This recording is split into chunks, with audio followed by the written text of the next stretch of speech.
I put on warm clothes to do this outside where the Wi-Fi is better, but now it's like hot. So Yeah. probably should have been inside, but you do what you have to do. Okay, this is what we call Bring It In. Thank you everyone for joining us here on our Troop TV. Coach Thorpe is here, as is Coach Greivis Vasquez. How are you, sir? I'm doing great, man. Thank you for having me. You're back home, Miami. We'll talk to you about that in a second. Quick note, David pointed out yesterday, sad news in my family. My father passed away a couple of days ago after fighting lung cancer for a long time. I've gotten a lot of nice notes and everything. And one really nice person said, like, look, a lot of times when there's a funeral announcement, people announce like they're going to give money to something. We are not that organized yet. I don't know what my dad's wishes were in that regard, but I did. The story stuck with me. I was like, this is a thing you can do. One of the last conversations I had with my dad just this week was about, he was a doctor, and for a while he was the head of the infectious diseases committee at the Newberg, Oregon Community Hospital, which is partially where I grew up. And he said that when he had that job, he's telling me this from the hospital actually, he got some spies, like he enlisted people to watch doctors and nurses between seeing patients and to see if they wash their hands. And they didn't, in many cases, they didn't wash their hands. And he was like laughing. He was like, that wasn't very popular that day, right? Like, I'm telling you this because that was maybe like 1981. My dad's busting other doctors for not washing their hands. This is a man who really believed in washing your hands. This is how I was raised from age 0. He also had, and this is so funny, my sister would tell you this. She was on the show earlier. We had a poster in our house that was a picture. Maybe you remember it from your doctor's office when you were a kid, but it was a picture of 3 cats, like a painting. And it said, we don't want you to smoke. So we're a family that grew up with an anti-smoking poster in our home, right? Yeah. So my dad, who ironically died of lung cancer, he never smoked, but it can happen. He really didn't want you to smoke, and he really did want you to wash your hands. So while we get our act together with, funeral announcements and blah, blah, blah, this is a way you can do something for my dad, which is good for everybody, right? Like, Amazing. good thanks for the coronavirus, straight from my dad. This is a good way to honor him. My hands are crazy clean right now. Anyway, so, and huge thanks to David and Judy. I was obviously on short notice, not here yesterday, and the show was better without me, so thank you so much for making everything work. You guys are the best. So there you go. That's what I want to say about that. On to Coach Vasquez. You are now associate head coach of the Erie Bayhawks. Is that right? Well, yes, I was for a little bit. I decided to step out because I'm still dealing with my ankle, with my injury. So I went up to Italy right at the beginning of the season. So because I couldn't really take the pain, and I wanted to walk, and I wanted to really perform in my job, my new role. But it was too hard for me. So I decided to step out. Step down, and like, hey, this is a family decision. I have to really be healthy in order for me to be able to start this coaching career. So let's start this whole story. You played in the NBA for a bunch of years and had devastating ankle injury. Tell us the whole story. Then you decided to go to Italy. How did this whole thing happen? Well, I stopped playing in 2016. My last contract was with the Brooklyn Nets. I had a great opportunity there. Still was struggling. I missed the Olympics that year with my national team. Everything kind of went downhill from that time because my ankle wasn't really reacting from surgeries and rehabilitations and all that stuff. So I signed it with them. They helped me tremendously trying to get healthy 100%, and I just wasn't there. So I decided to stop playing. So that year I had another surgery, rehab, didn't react. That wasn't really working for me. So then 2 years after, I kind of like stopped the whole process because I was very, very frustrated. I wanted to play. I still do, even if it's in the park. I love the game so much. I'm healthy. My whole body's healthy, but the ankle. So it's been a roller coaster. It's been crazy for me. I honestly, the last couple of years, I've done every trick in the book in order for me to get healthy. But also I struggle with the mental health because it's so hard not be able to do what you love. And everything goes by so fast. My whole career, Maryland, NBA, national team. Everything went so fast, and all of a sudden, I'm talking to you guys right now and then thinking about it. It's like, shit, I can't play. It's hard. It's hard to to digest all that. So, But can I ask you one really stupid question? You know Oscar Pistorius, the sprinter who ran with the blade? yes, Did you consider that? yes, Have you considered that? totally, Yeah. totally. Totally. I mean, I'm still fighting. I'm not gonna give up. I truly believe that God gave me this challenge for a reason. I took the job with the Pelicans. Obviously, a franchise that I I own them a lot. They helped me a lot. I played for them, and I love the city of New Orleans. I think what they're doing over there is outstanding. They're gonna be competitive. They're gonna be a playoff team. I think they're running things the right way. Griffin, Trajan, everyone, the whole front office, the city, the youth that they have, the talent they have. So I took the job. Obviously, I also took the job because Ryan is the man. Ryan, head coach. Ryan is a great mentor of mine. It's a well prepared coach, knows the game of basketball. So it was sad for me to leave the team. So I had to leave, and I went to Italy just because I was searching to be. I'm still are searching to. I want to be a normal human being. After that, if I'm able to walk right, and if I'm able to do things that normal human beings be doing, then I'm winning.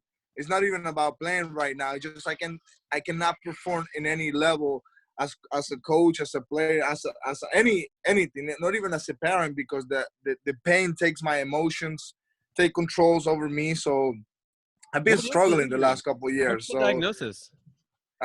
well, I sprained my ankle a lot of times when I was back in Venezuela. So I didn't really take care of it. So when I went to Maryland, I played heavy minutes. In the NBA, I played a lot of minutes when I was in New Orleans as well. So it kind of wore down a lot. And then I have a few cleanups, and the cleanups really was traumatic to the ankle, and then ended up being bone on bone, no cartilage at all.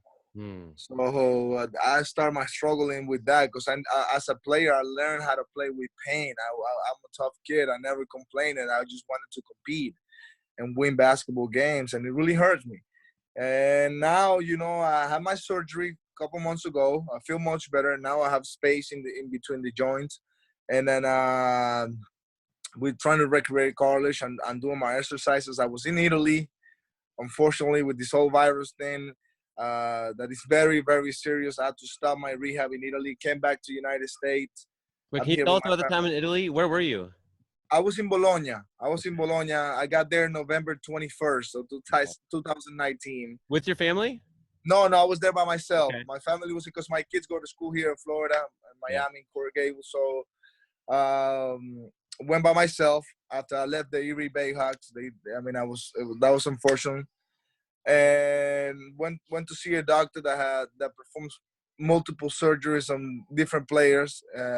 One of those players is a big friend of mine, Carlos Delfino, Yeah. Sure. Yeah. Argentinian player. So because he used to play in Bologna with Okay. a pro team over there. So this guy, I went to see him. To me, honestly, he's the number one doctor in ankles. Like he knows about ankles like anyone else I've seen. I've seen a lot of doctors around the world. He performed. He did my surgery. Did a great job. Finally, then I started my rehab process 2 weeks after my surgery, and everything was going really, really well. I was actually happy. I was in a good state of mind. I Where were you was finding staying? myself. Huh? You're staying in a hotel or an apartment, or where were you No, staying? I rented a house in Okay. Bologna. I rented a house on the hills. So I oversee the whole city of Bologna. Oh, The cool. food in Italy is outstanding. The The best. wine is great. So I was reconnecting with myself throughout this whole process because it's been so hard not be able to do what I love. So then okay, I find something now that is helping me to recover myself. In many different ways. So my rehab was going great. I was doing pool workouts in the pool in the morning. Then I was doing regular rehab in the afternoon, and I was doing it until like 2 weeks ago, 3 weeks ago. you know, and it was a movie for me because everything was going well and then everything stopped, and the what I saw in Italy, honestly, was a movie. I never seen anything like at Tell me all. about it. Like, no, let's Tell me the whole thing. this is besides basketball. I'm Yeah. talking about. They say the first couple of weeks they were talking. Oh, you know, the virus is here and all that stuff. People didn't take it serious at all. They didn't take this. People were like, they were like, no, it's nothing gonna happen. It's just a flu. You know, that's really hurting old people. And hey, hold me responsible as well because I didn't know no better. You know, I saw a lot of people out, and then I was like, wow, this is okay. This is not gonna be as bad. And like literally 40 hours later or like 2 days later, the whole city was like calm. No one was out after they gave out the numbers of people like with the virus and people dying. So people started taking it serious. So I was at the center of the pandemic. I was right at the center. So I'm like, wow, I had to test myself. So I tested myself because I was in a medical center called Isokinetic, and my test was negative. So I'm like, I stayed at home the whole time, figured out a way to, because I stopped my rehab completely. You couldn't get out of your house. Everyone was scared. Right. And I said, I have to go back home. I have 3 kids. You know, I can't leave my wife by herself with my 3 kids when I know this is going to go to the United States. People is going to underestimate the virus. And I was trying to figure out a way to get back, and it was a movie, guys. I mean, I remember like it was on a Monday. I called my manager. I was like, hey, I gotta get a flight. I gotta get on a flight. I don't care how much I have to pay. I have to get back home. I don't want to stay here by myself first in a country that is not mine. I don't know what's going on. I don't speak the language. I have to go back and definitely see my kids because I think this is gonna go bad in the United States. I don't think anyone is prepared for this.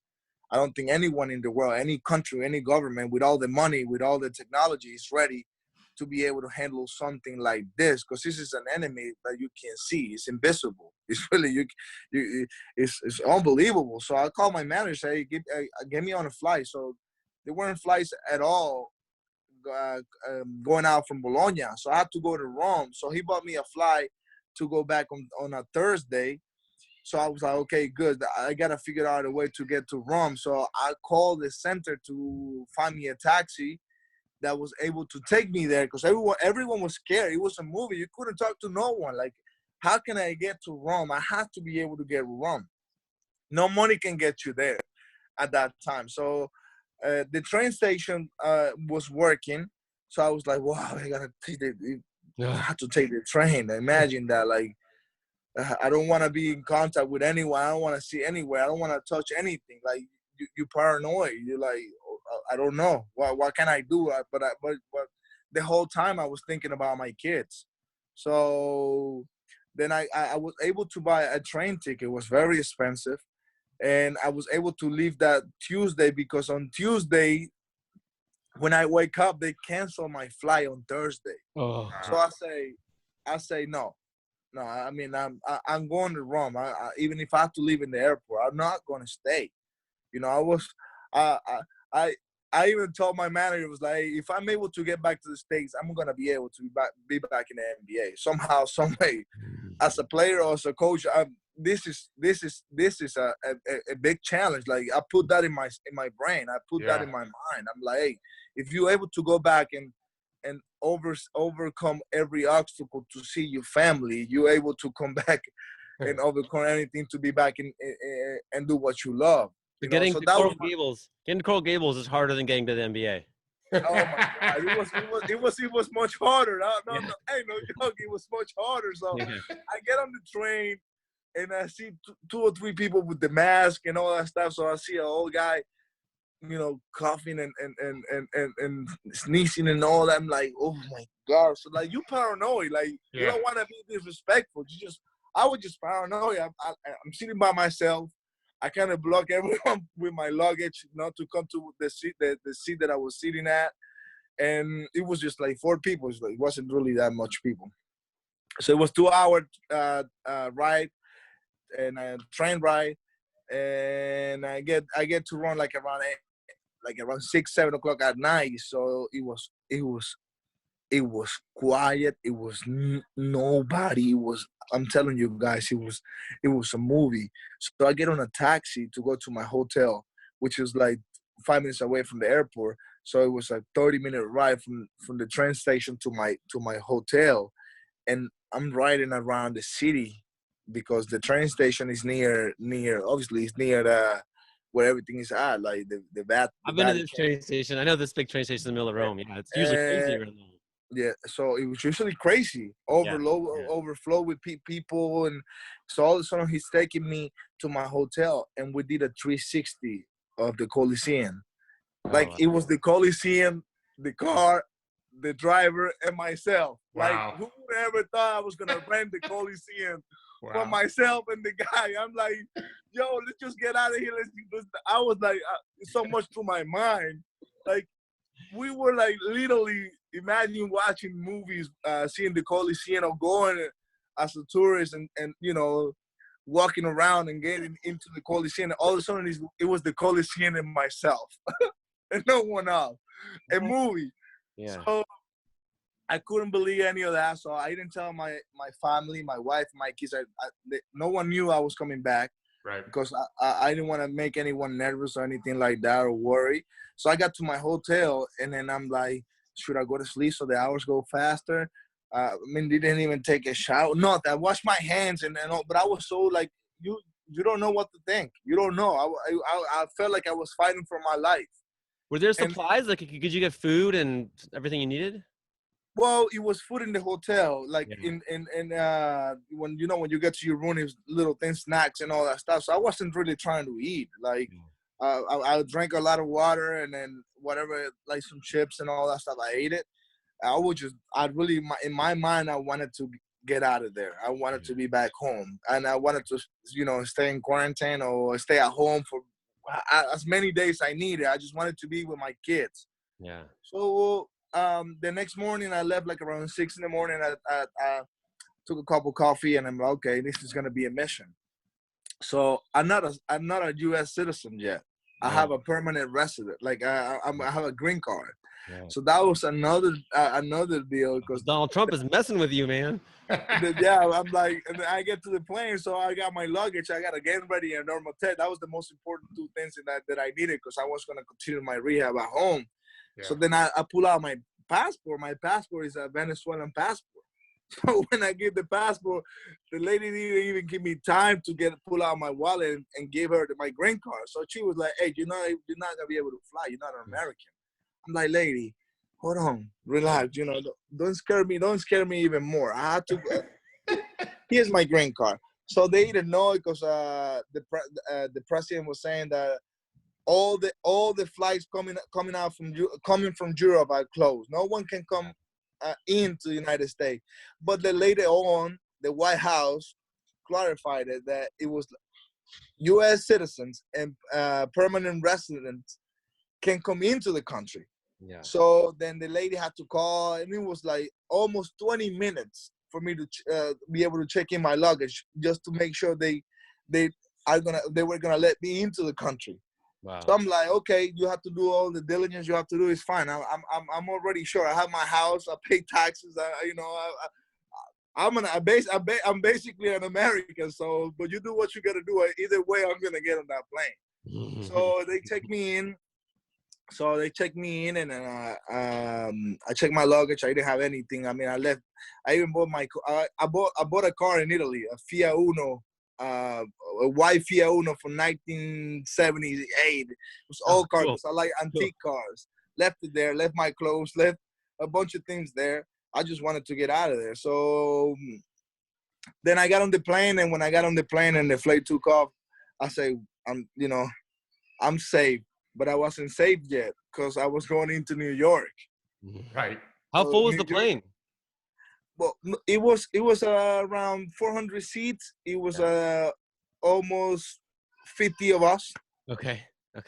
Jeez. all Americans and green card people. Like it wasn't really, and it was like 2 people in first class, Yeah. and the rest was in economy. But it was almost 50. I counted like 50 because I pay attention to details. You know, as a point guard, you have to you have to have a visual of everything. So then when we got to New York, it was pretty easy. Obviously, they test you. They do a bunch of things that they have to do. And I went to customs and all that. And when I got my luggage, I was like, thank God. I felt so good to be back home and able to get on that plane. It was like a mission, like almost like, okay, I had to make it to the NBA. This is the type of mission. So then I got to New York and I waited in the airport. I sat down. You know, I finally got to eat something. I got something to eat and I bought a smoothie as well. So then I said I just sat down, wait for my next flight. I had to wait like 4 hours because the connections weren't really that close. So didn't move. I just stayed there. I was in shock. I was surprised. I was happy. I wanted to cry. It's just like I won a championship. I mean, I never went through anything like this. And I'm still like I laugh and all that, but I've never been scared in my life. Like I never doubted myself. I've been in tough situation. I'm going through a tough situation, and I'm a tough kid. I never give up, and I don't know what's next. I don't know what the results are gonna be with my ankle, and I don't know if I ever gonna play again. I don't know any of that.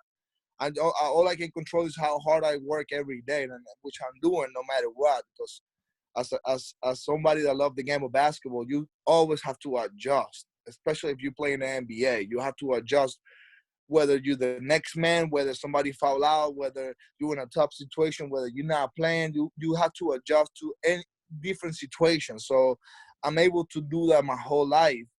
But for that moment, it was like I didn't have any control over anything. I was scared and I was afraid, it was like it was a movie. It was a movie to me. And then Greivis, you gotta tell us. We're all dads here. You gotta tell us about when you first saw your family again. Well, they didn't know, but I'm still in shock, so they didn't know. So I get home, I get my guy to so I told my manager every night, hey, can you take one of my cars to the airport and leave it at the airport? It's like a VIP garage, so I can, pay it and get my car. Just tell them that, give me a ticket, send me a picture and all that stuff. So then I was able to get my car and I drove to my house. So no one in my house knew that I was coming. So I'm knocking at the door. It was like 11:30 at night. I'm knocking at the door. So my wife texted me, it's like, hey, somebody's knocking at the door really hard. Yes. So I go to her, like, open the door. Like, open the door, but she would have never ever imagined that I flew back from Italy with the whole situation and got back to Miami. So she called the police. Oh no. Guys, literally, she called the police. She called 911. So welcome home. I'm like, I'm knocking at the door still, and all of a sudden I see a police car coming in, like, hey, no, man, I'm surprising my family. I own this house. This house is mine. No more. I'm not here to do any crying or anything like that. So when my wife and my kids, when they saw, two of my kids were sleeping. So when they saw me, they were like, they couldn't believe it. It was the best feeling in the world. It was. It was magical. It was like winning a championship, NBA championship. Man, I got back to my family. I got back. Mission accomplished. Mission accomplished. Yeah. So that gave me hope, and also gave me a chance to help others and tell them about the story. This is not something that we have to take for granted. This is. How do you compare what you've seen in Miami with what you saw in Italy once they realized how devastating all this is? Do they know in Miami yet how bad it can get? I think people have an idea, but frankly, I don't think they know how bad it is, because no one should be outside. I think we have to be severe about the fact that, imagine in Italy, if you wanted to go out and buy food, and if you go with your wife police will tell you, hey, it's only one people per family. Right. That's how serious it is. Like, one of you two have to go buy the food, and you have 30 minutes. You know, this is severe. This is something that you can get it at any given point, and you don't even know. Some people don't show symptoms. Some people show symptoms, and some people can cure themselves at home. Like some NBA players that had the virus, able to be at home and you know, treat the virus. But for the rest of us, hey, this is a serious matter. It's gonna get bad in Miami, and it's gonna get bad in the whole country, like it is in New York. If we don't understand how serious we have to be, we have to do our part. We have to do our part. We have to be at home. We have to wash our hands. We have to do little things that we're not used to.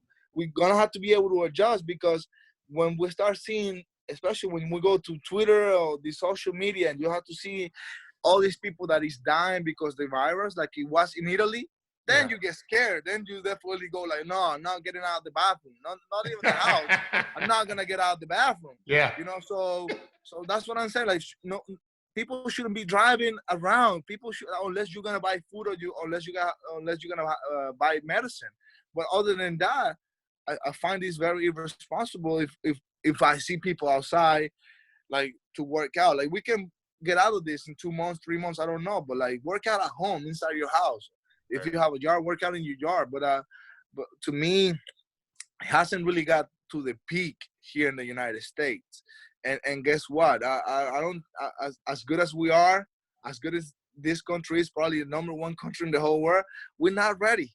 You know, it's obvious. I mean, as a coach, you can tell when you're ready to perform, whether you prepare. Right. Like, this is a different type of war. I've never been in war, like, you know, but I believe Italy, which have an okay health system, you know, and the hospitals and all that, they're not really bad.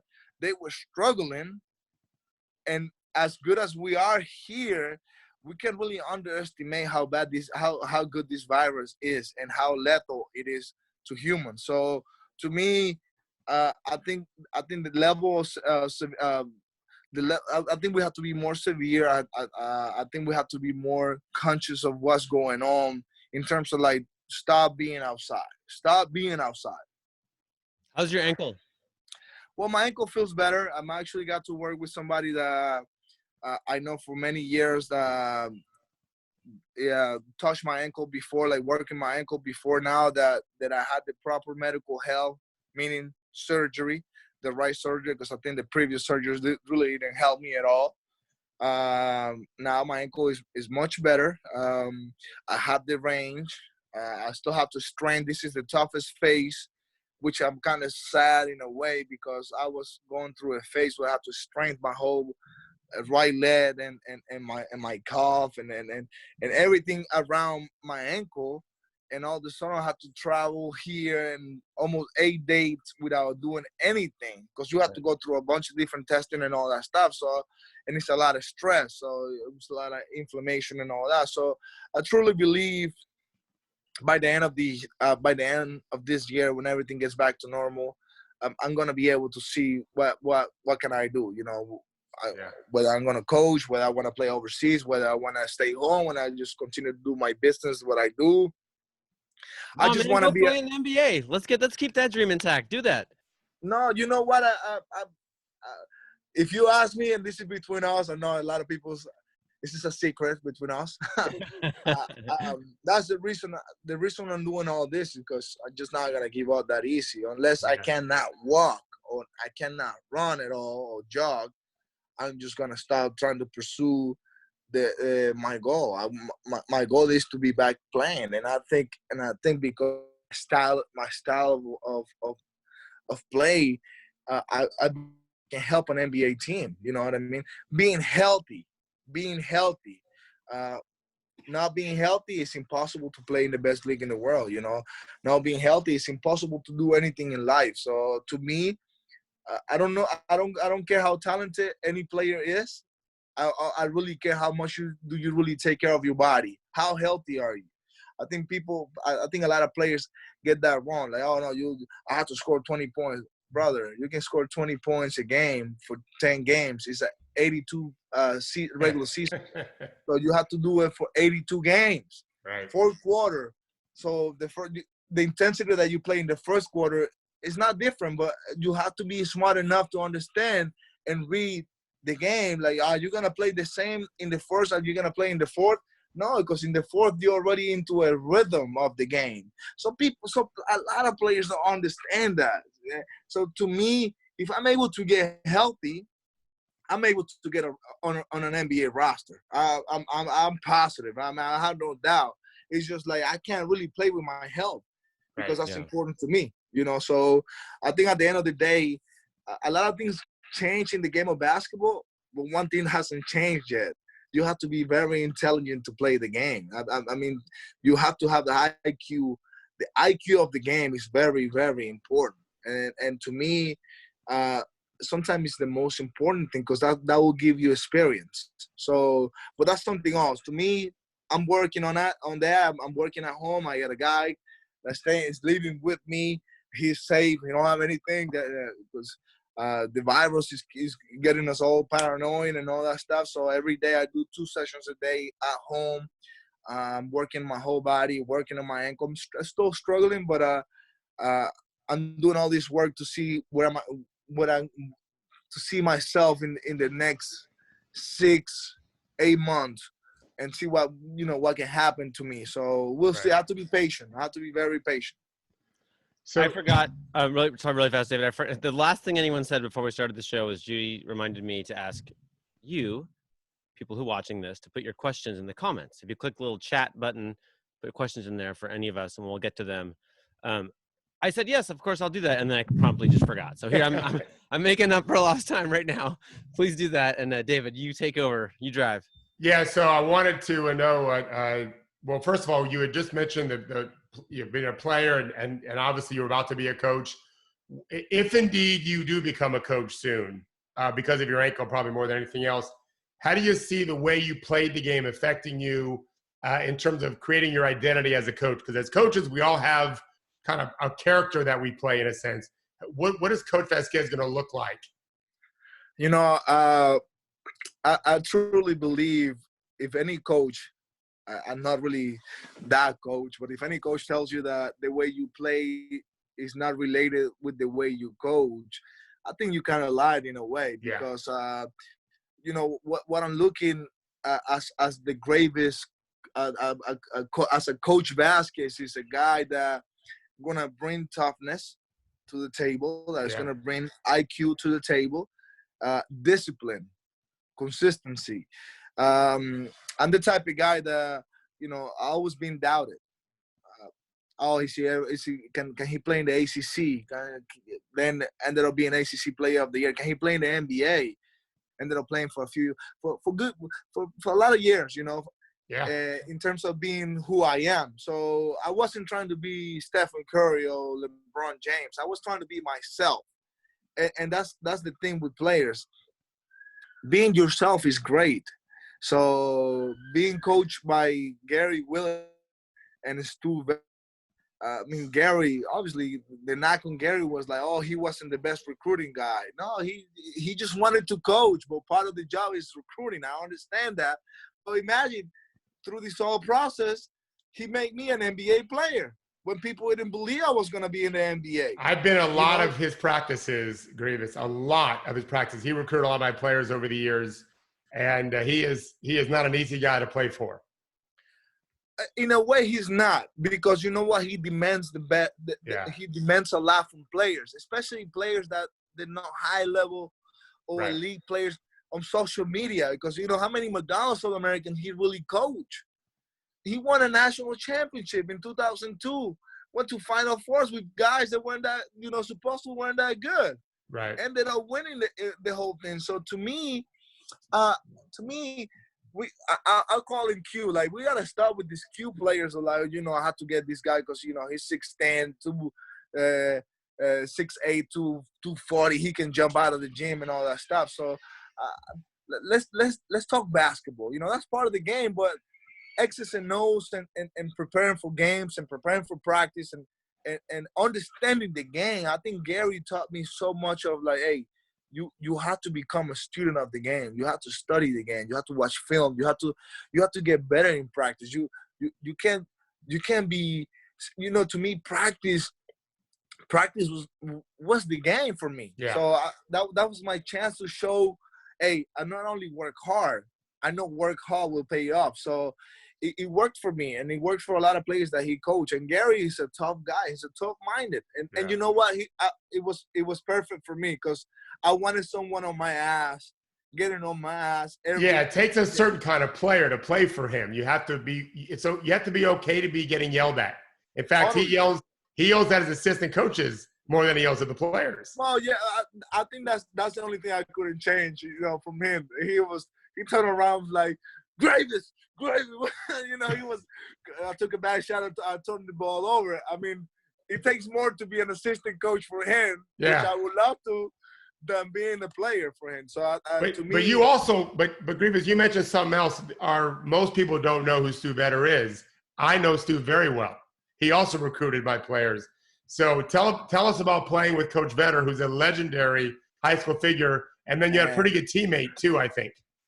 Stu Vetter is my stepfather. He brought me to this country, really helped me tremendously. He's more than a coach for me. To me, I mean, Coach Vetter not only opened doors for a guy coming from another country, for another culture, brought it in, helped me. I mean, the best thing about Coach Vetter, he got that North Carolina mentality. He was our practices were so organized, so on point, so on target.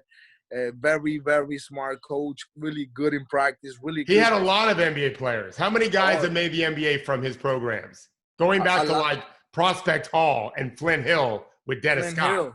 Yes, imagine that. I mean, Coach Vetter is a Hall of Famer to me. Yeah. I mean, and to not only to me, he changed the game of basketball in the DMV. He, when the DMV was, it still is, very, very important in terms of basketball.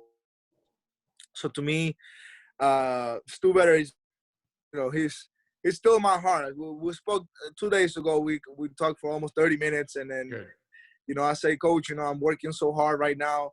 I want to get back. One of my dreams is to finish my career with the Wizards if I could, because I miss the city. I miss my friend. I want to be around the school. Eventually, why not? I want to work with Maryland and the basketball team and see what happened. And I want to be near Gary. I want to be near him. I want my kids to see what I basically grew up in the States. Yeah. So he means so much to me. I think I even kind of like motivate him in a way, like, hey, Coach, get another job. I'll work with you. Get another job. Was Kevin Durant a senior with you? Yeah, we graduated together in high school, Montrose Christian School, and that was an unbelievable experience. What was he like at 18 years old? What was he like? Oh, KD was a really mellow guy. It still is. I mean, KD deserves everything he got. He's a great family. I know his mother pretty good. His dad, his friends, his brothers. I mean, I remember he used to catch, I think, the metro, the train to get to the school. So he was there so early. So Coach Vetter had a house for the international players.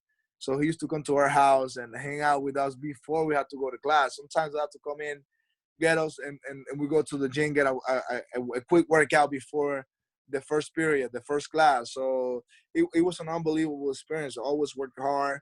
Very talented guy. Did you realize he was this good? Did you ever think this guy might be better than LeBron one day? Or at that point, I wasn't. Remember, I came to the country. I came here in my 2004, I think. Struggled with the English, and then I didn't know much about the whole basketball system in the United States. So I just came here to eat. Hey, I gotta fulfill my dreams. I gotta be able to go to college. So I didn't know who Ty Lawson was at the time. Nolan Smith, Mike Bisley, all these high level players, and I'm like, I just don't care who they are. I'm going to compete. So, the Kevin Durant is coming to. I'm like, who is Kevin Durant? Like Okio Hill. I'm like, at that time, I was a very innocent player. I just wanted to compete. You know, coming from another country, I'm like, hey, I gotta make my country proud. So when I started realizing who these players were, who KD was, I'm like, this Mo is, hey, this guy. hey, I start to get in like, you know, big head now because I'm like, wow, I'm playing with the best player coming out of my class. Yeah. Unbelievable. Yeah. So I always thought KD was gonna be who he is right now. I mean, a winner, a champion, and a great person. He's a better person. That's why people criticize him because he get on Twitter, respond fans and all that. That's just who he is. You know, he proved on the core how great he is. But when you get to know KD, you understand, you know, he's more than the millions and the championships and all that stuff. He you know, the best thing about him is like he knows where he came from. You know, he always talk about DC, his neighborhood, his friends, his family, the way he grew up. He had it tough, man. He had it tough. And it reminds me of me because I had it tough as well. So all these stories they really inspire not only athletes, but regular people, you know. So to me, it was a privilege and it was a blessing for me to be graduated from high school with KD. Did you try to get into Maryland with you? Because I know Maryland was a school that would have loved to have him before he went to Texas. That was a funny story because one time Coach Vetter and Gary always had a good relationship. So sometimes we went there when it was legal. I don't know, NCAA's rule, all that. We went there when we were able to like play pickup. You know, so Montrose went there, and no with coaches, just like regular players. So we went there to play pickup against the UN the team at that time. And then I remember when that was my first time playing at the Comcast Center at that time. Yeah. And then playing pickup, you know, they knew they were recruiting me and KD, but they kind of gave up in a way on KD because KD was like, you know how it is when you're a high profile player. So then my first 5 shots, I didn't miss one shot. So he stopped the game. He's like, "Hey, you just commit right now. Sign with them." I remember that like it was yesterday. We won that first game, and I scored I scored my first field goals, 5, 6. I just didn't miss any shots. I was really tuned in. So I said, "Yeah, I'll sign right now. But if you come with me," and he was like, "No, you know, I can't do that yet." So I ended up thinking also going to Texas with him, but really. They signed Austin at that time.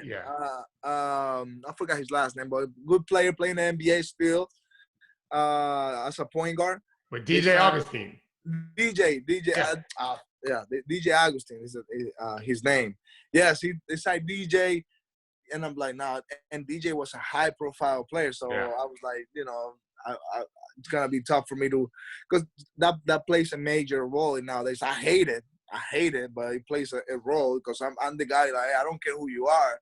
I don't care what they say. You have to prove it to me here. But he did. So I'm glad he went there. I'm glad that I stayed in Maryland and went there because they were the best 4 years of my life. You know, never thought I was going to be – I miss those days. I miss college. We all do. We all do, whether we played it or not. Henry found something interesting about your career he wants to talk to you about. It's just a silly thing I noticed when I was on Basketball Reference, but – your first year in Toronto, you shot 39% from 3. 2 years later in Milwaukee, you shot 25% from 3. What happened? Well, I think at that time my ankle was starting to get to me. You know, I was struggling. See, one thing about me, I shouldn't be smarter in terms of practice. A lot of players in practice, I love to practice. And sometimes I over practice myself. You know what I mean? Yeah. Instead of just doing what I needed. Right. I just wanted to compete, and I got that mentality ever since I touched the United States. I have to compete because they're not gonna see me if I don't do something that make them see, open their eyes to see me. So I struggle with that, and then those days in Milwaukee with Jason Kidd, imagine my idol being a head coach. I say this is a perfect time for me to be a starting point guard, send a message to the league. So I kind of forced it in a way, and I did more than I needed to do. And at that time, honestly, my ankle was starting to just pain toll on me. The pain was absurd. The pain was awful, and that's when I had my first surgery, and that's when everything went downhill. Yeah. I ended up coming back, playing the last 25 games, but I was struggling. You the other thing I noticed was you played with the Nets, was your last team, and a lot of other players who've been involved in this coronavirus story in the NBA. As far as you know, is everybody okay? It seems like the stories have been that everybody's recovering okay at home. Is that what you're hearing? Yeah, the NBA is a tremendous league. I think they and the franchises they understand what's going on. I think the NBA sent a message to the world saying, "Hey, we're gonna stop this." This is, and to me, that's why we the best league in the world. They understand what's going on. They have empathy with what's going on outside basketball. And to me, that's being complete. Complete player knows how to play defense and offense and understand the game. I think the NBA is a complete league, so it's very complete what they're doing, and it's a great understanding. It's tough.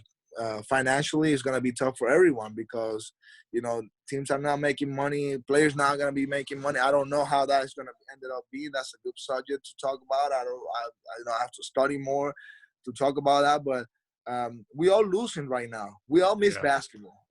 Imagine I haven't played in 3.5 years, and I'm dying to play in the park if I could. Yeah. So this is not really about any money. This is about humans and health and about the world. So we have to be together in this one and have empathy, sympathy, I will say. Yeah. With the whole situation now. So I thought the NBA done a tremendous job, a great job, and I know a lot of players, Donovan Mitchell just is clear now. He feel better. I'm sure KD will be clear in a few days. He's taking care of himself. So it's a serious matter, like I said before. So we all have to be conscious about that. What do you do to relax? It's hard to relax these days, right? What works for you? Well, for me, since I haven't seen my kids for the last 4 months, so I enjoy being with them, watching movies with them. I usually do two sessions a day. So in the morning, I wake up at 8:00, 7:30.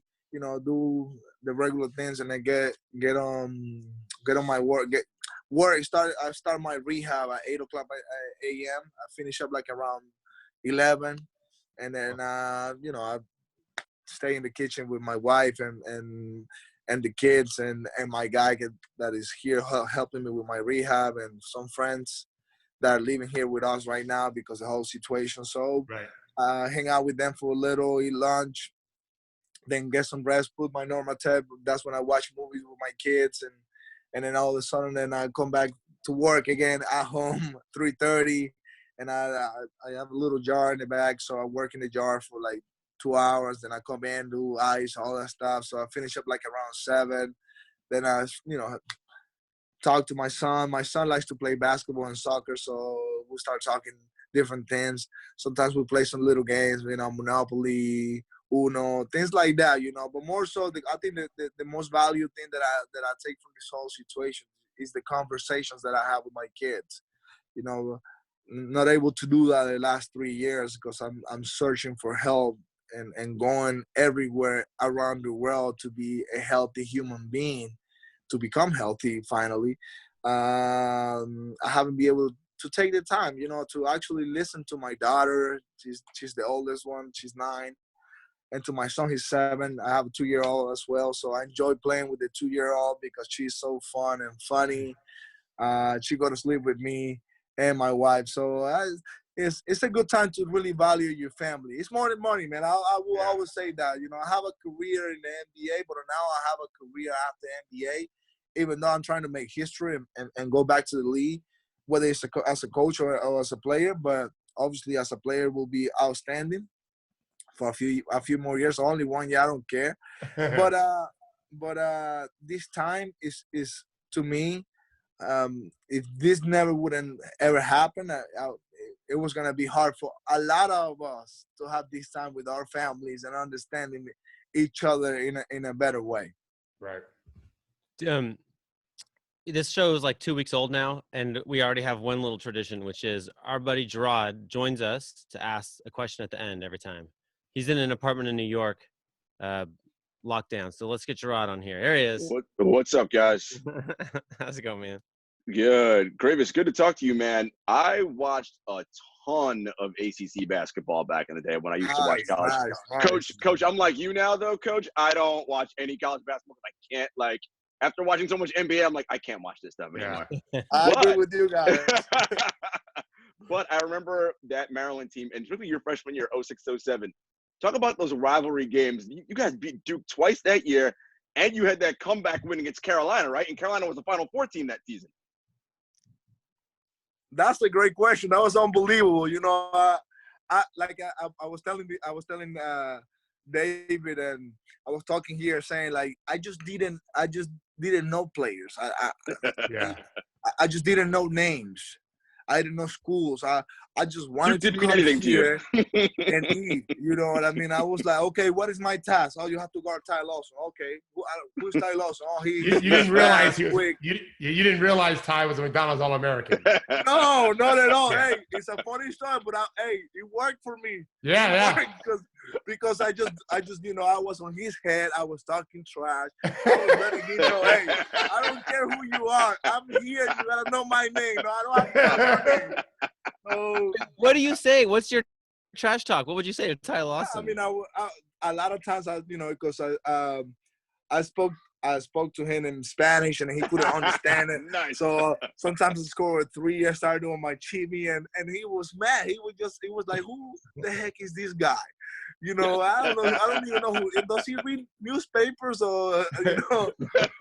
So they struggle with me because I've never been afraid. So playing in the ACC and playing against Duke and North Carolina, that's the dream of any player in the country. You know what I mean? So being able to compete against these programs definitely helped me to be the player that I am. I mean, and obviously give me like a huge time on TV for a lot of scouts and a lot of coaches to see me and able for me to make it to the NBA. Because if you're able to compete and perform against these programs, you have a better chance making the NBA. That's just being honest. So it was my time. Like, hey, who we playing Duke? Oh, I'm going to my house. I remember one time I say this. Gary never forgive me for that. I say to a reporter, you know, I'm just gonna go play in my house. You know, this is my house. At Duke, I say that they beat us by 30, national television, noon game. I got my ass whipped, and I went back to Maryland. I told Rob Easton, our assistant coach, hey, let's work out. I need to work out for 5 hours. I need to work out. I don't want to go to my dorm. But you know what? That year was the best year of my 4 years. I think that was my senior year. Because I ended up beating Duke at my senior night in Maryland. I remember that game. And we were the last team to beat Duke that year, and they ended up winning the national championship. So, you know, beating UNC, beating Duke a couple times really helped me tremendously. And then much respect to both programs. I love Coach K. A lot of people in Maryland hate me sometimes or don't like the fact that I love Coach K. I think he's my guy. I always wish him the best. And, you know, it's obvious he's done a tremendous job. So being around in the ACC was a tremendous time for me. You guys, this show's called Bring It In. I feel like you lived it. You got back to your family. You brought it in. Nice job. I'm so glad you made it home. Thank you. All right. Judy, David, Gerard, Greivis, thank you all so much. Great hearing your story. So glad you're back safe. Thank you, guys. Okay. See you guys on 11 o'clock.